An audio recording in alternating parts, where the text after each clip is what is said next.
I think it's shut. Oh no! What a catastrophe! Call that a catastrophe? Don't be ridiculous. You've got no idea what happened to that ship. What ship? The Royal George, dummy. Why, a bit of a yarn, is it? Only the biggest naval disaster you've clearly never heard of. Well, Cath, can't wait to hear about that. Shall we get to the bottom of it? Bottom of the ocean! Let's find a pub that's open and I'll tell you. Ooh, this is more like it, eh, Captain? Here, you can tell me about what happened to that ship then, the Royal George. Are you ready for a tragic tale? Ooh. There's criminal incompetence. Ooh. A disaster which shocked the nation, with no one held to justice. Ooh. It sends shivers down your spine. Ooh. And over 2 centuries later still has lessons for us today. Wow, blimey viewers, get a load of this. When HMS Royal George was completed in 1756, it was the biggest warship in the world. 108 guns, over 800 men, 2,000 tons. The pride of the Royal Navy, the flagship of admirals. When you saw it coming, you knew you were in trouble. Hang on. That's not the Royal George, it says HMS Victory. Yes, this is just to represent the Royal George. The Victory was actually based on the same design, though. All right then. It's 1782 and the Royal George has been in service for 25 years. It's fought with distinction during the 7 Years' War and American Revolutionary War. Gibraltar is under siege from the French and Spanish, and the Royal George is part of the fleet sent to relieve it. So off they go then. But before they can set sail, they need some repairs doing below the waterline. Ooh, could they get her into dry dock? It's what I'd do, but unfortunately the Admiralty wants them to set sail as soon as possible, so they don't have time to go into a dry dock. Now, this repair isn't actually crucial, it's just repairing a water pipe, so it can be delayed. But for whatever reason, Admiral Kempenfelt, aboard Royal George, decides that the repair will be done immediately. Within a few hours, over 1,000 people are fighting for their lives. Oh no. The repairs will be done at sea whilst anchored at Spithead, a stretch of water between Portsmouth and the Isle of Wight. They need to lift up the side of the hull to expose the place where the work must be done. So they move the cannon from one side of the ship to the other, which causes it to tilt. You'd have to be careful with that. It's a recognised manoeuvre called a parliamentary heel. It had been done on the Royal George before, but the dock officials advise against it. Well, to be fair, we don't always listen to landlubbers, do we? That's true, but we do listen to our crewmen. And that morning, 3 of the most crucial officers for this manoeuvre, the master, boatswain and gunner, were absent from the ship. What, having a bit of shore leave? And yet, because the sailing orders to Gibraltar were imminent, all of the rest of the crew were kept on the ship. A lot of sailors had been press-ganged into service, so there was a fear that if they were allowed on shore, they'd never return. So you have over 800 men on a ship which is tilting to one side. That's going to have a massive impact on the centre of gravity. 800? Way too many people. I prefer a skeleton crew myself. It's not just the crew though. Because they can't get to the civilians on the shore, the civilians come to the ship. Up to 500 extra people board the ship. Families saying goodbye, curious onlookers, hawkers selling trinkets, as well as certain ladies of entertainment. Ooh, aye. So you have 1,200 people crammed below decks in a ship which is tilting to one side. Well, there should be some officers making sure that people move sensibly and keep everything balanced. I'm glad that you know what you're doing, but unfortunately it gets worse because whilst all this is going on, the ship is also being resupplied. Food, ammunition, barrels, all this extra weight is being added to the ship and it's not evenly distributed. The ship sinks even deeper into the water, and with all these boats going to and fro, water is getting splashed into the gun ports. Them's the holes the cannons stick through, viewers. Exactly. Some of them were closed, but no officer made sure that all the portholes were sealed shut. So water's getting splashed into the ship. Well, didn't somebody see what was going on, surely? I mean, they could have warned the captain and put a stop to it. There is a famous story about the carpenter trying to warn an officer and getting rebuffed, but if you pardon the pun, there's a lot of holes in that, which we'll get to later. But at last, the captain gave the order to right the ship, which meant moving the cannon back to where they were. So hundreds of men rushed to the sinking side of the ship to try and pull the cannon back to the other side. Oh no! Because all them extra heavy blokes are rushing to the heavy side of the ship. Exactly, they just sent it to the tipping point. Oh! Water poured in through the gun ports. Hundreds of people were trapped below decks, fighting to get out. It's an absolutely nightmarish scenario. Crushed by people and cannon, unable to escape, watching as the water rises higher and higher amidst 1,000 anguished screams. Up to 900 people drown. Sailors, women, children. Bodies wash up in Portsmouth and the Isle of Wight.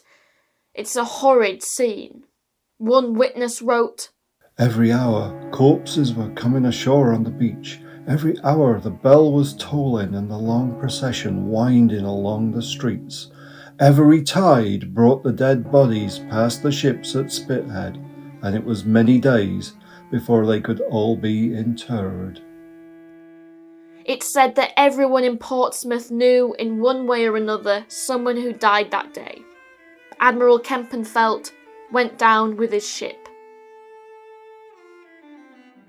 Nasty! It's a national tragedy, the 18th century equivalent of the Titanic. And the Admiralty is humiliated. They've just lost Britain's finest warship in an embarrassing and completely avoidable accident. Well, based on my time at sea, that means somebody's right for it. Oh, you sweet innocent Skellington. Shortly afterwards, a court-martial was held.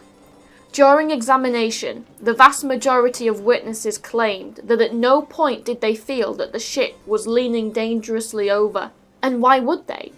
That would imply that they saw danger but did nothing to act on it. The court got the impression that the level of lean was normal and safe, until it suddenly wasn't. Well, I suppose they could have been protecting themselves, or maybe they just honestly couldn't see what was going on from wherever they was on the ship. That might be the case. The captain didn't blame anyone else for the disaster, but nor did he take any responsibility himself. The presiding admirals paid particular attention in their cross-examination to the quality of the timber on the ship, asking witnesses about the state of the ship before the incident, and whether they heard any wood cracking. Skelly, why don't you read out the court's findings for us? Oh, my turn! Judge Dreadnought, I am the law. Get on with it. Oh, all right then. Ahem. It appears to the court that the ship was not overheeled, and the captain, officers, and ship's company used every exertion to right the ship as soon as the alarm was given of her settling. From the short space of time between the alarm being given and the sinking of the ship, some material part of her frame gave way, which can only be accounted for by the general state of decay of her timbers. The court doth therefore adjudge that the captain, officers, and ship's company be acquitted of all blame on account of the loss of the said ship. But that doesn't make any sense. Of course the ship gave way because it was overloaded.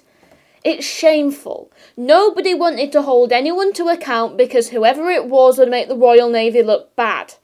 And with most of the people involved dead anyway, I guess they didn't want to speak ill of them. It's easier just to blame it all on the ship. Right. So what happened to the wreck? I'm glad you asked. It's a whole other fascinating story. Because the seabed wasn't actually that deep, when it rested on the bottom, the masts, which were over 100 feet tall, were still visible above the water. You could see them for years afterwards. I bet there were loads of treasures to be salvaged from the wreck. Exactly. The efforts to explore the wreck coincided with a lot of developments in diving technology. The Dean brothers used the first air-pumped diving helmet. Charles Spaulding used a diving bell to recover cannon. Lots of scrap value in them cannon. Of course. A lot of souvenirs were made from them, as well as part of Nelson's column. And whilst they were working on the wreck, they also discovered the Mary Rose, which had sunk not too far away over 200 years earlier. Did they ever manage to raise the ship? Unfortunately not. They tried, but they never managed to get it off the seabed. However, in doing so, they realised that the court's decision was wrong. Most of the ship was still intact, and so it wasn't a catastrophic structural failure as once thought. So what happened to it? Well, because it sunk in the middle of a harbour, it was obviously a hazard to other ships, so eventually they just blew it up. Well, got to admit, this has been a very interesting tale. Interesting, but also deeply tragic. Haunting. Yeah. Nothing like that could happen to us, could it? It could, and this disaster could have been prevented in so many ways. Allow me to introduce you to the Swiss cheese theory. Sounds like a band name to me. Let's take this slice of Swiss cheese. The hole represents something going wrong. You go through the hole to your doom. But there's lots of slices. Exactly. There's always a chance to break the sequence of events. The hole is blocked by the next layer of cheese. Cheese. Look, I'm being serious now. Look at me. Look at me. Right. This board represents at least 6 missed opportunities to avert disaster. Oi, listen. This wasn't caused by one thing going wrong. It was a series of bad decisions which built up until catastrophe. Oh, catastrophe. First off, they could have put the ship in dry dock for the repair, or delayed the repair. Through slice 1. When Admiral Kempenfelt told officials at Portsmouth Dock what he was planning to do, they tried to persuade him against it, but he overruled them. Through slice 2. If the 3 key officers had been on board, they'd probably have moved things around the ship more cautiously. Through slice 3.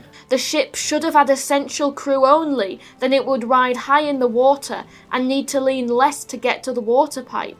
But it had the full crew, with civilians getting in the way as well. That's slice 4. I'm not having a good feeling. Then there was a loading of stores. Extra weight coming on at just the wrong time. That should have waited until after the repair. But they wouldn't wait.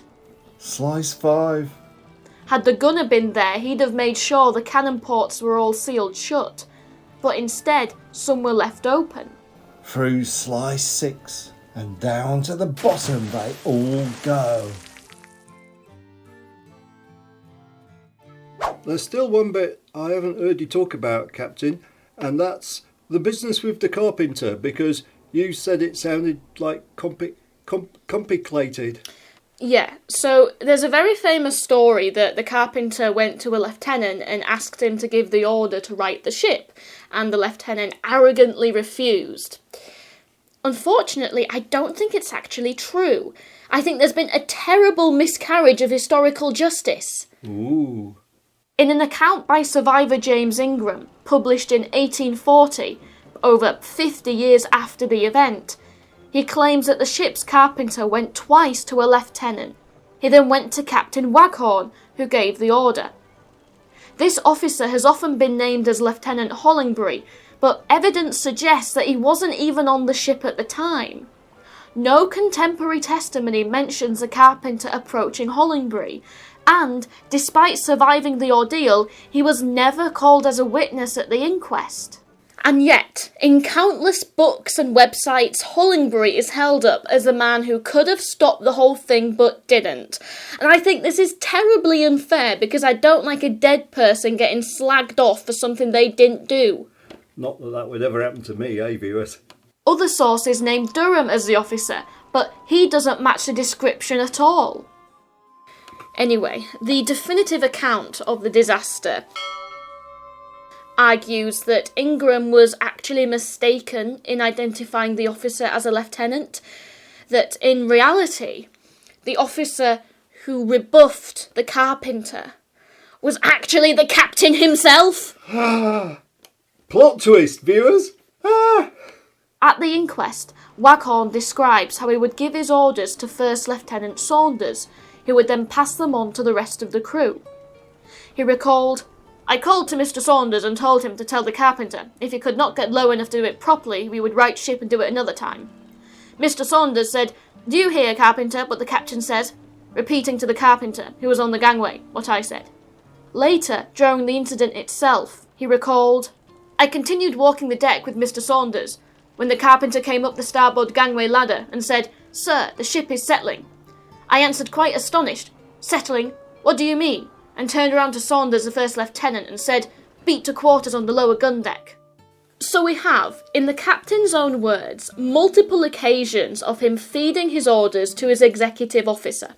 Yeah, I know what that's like. Returning to Ingram's testimony, which, I must emphasise, was published 50 years after the event, he admits to not knowing where the captain was, and writes that the carpenter went on deck to the lieutenant. But, as the captain himself says, he was on the deck with Lieutenant Saunders. He was probably confused, what with everything that was going on. Exactly. Ingram was remembering these very chaotic events many years after they happened. So he may have mistaken the captain for the lieutenant, or he might have truncated events. The captain was giving his orders through his lieutenant. It would appear to outside observers that the lieutenant was speaking to the carpenter directly. So I suppose we'll probably never know what really happened then, will we? Exactly. The carpenter and Saunders both died, so we only have the captain's version of events. And anyway, this isn't to litigate who's at fault here. It's really to illustrate just how easily false information can become part of the narrative. Well, I suppose that wraps it up. All that's left now is have another drink, yeah! Oh, I'll tell you what though, viewers. You lot out there, if you've enjoyed this piratical and nautical tone of video, please tell your mates about it and give us a like and subscribe while you're at it. Hey? Yes, and the Royal George is open. Yeah, we could go down there for a quick half when we finish here. Yeah! Excellent.